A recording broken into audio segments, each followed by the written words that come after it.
It's now my pleasure to yield 2.5 minutes to my colleague on the Ag Committee and co-author of the bill, the gentleman from North Carolina. The gentleman from North Carolina is recognized.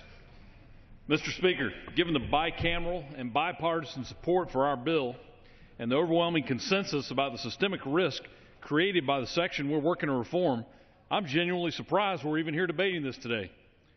Nevertheless, I rise to speak in support of H.R. 992, the Swaps Regulatory Improvement Act, which my Democrat friend from New York, Sean Patrick Maloney, and I have worked together on in the House Agriculture Committee.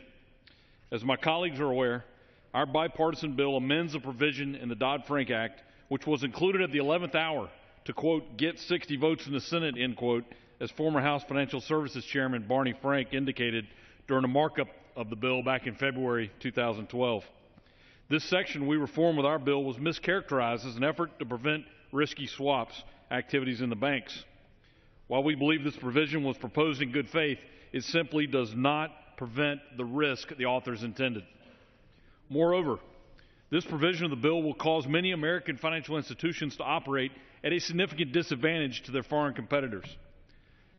Reserve Chairman Ben Bernanke and former Federal Reserve Chairman Paul Volcker have both publicly raised concerns about Section 716. I would like to submit for the record both of their letters to then Senate Banking Chairman Chris Dodd.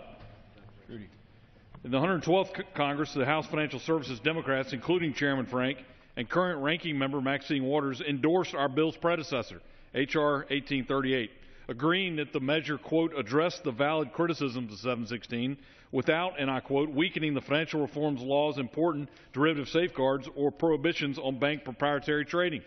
The bill before us today is virtually identical to H.R. 1838 from the last Congress.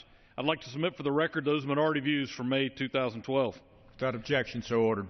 Mr. Speaker, to echo what Federal Reserve Chairman Ben Bernanke said at a hearing this February 27th, and I quote again, Section 716 as drafted will not reduce risk and will likely increase costs of people who use derivatives and make it more difficult for the bank to compete with foreign competitors who can provide a more complete set of services. It's crystal clear this section needs to be reformed.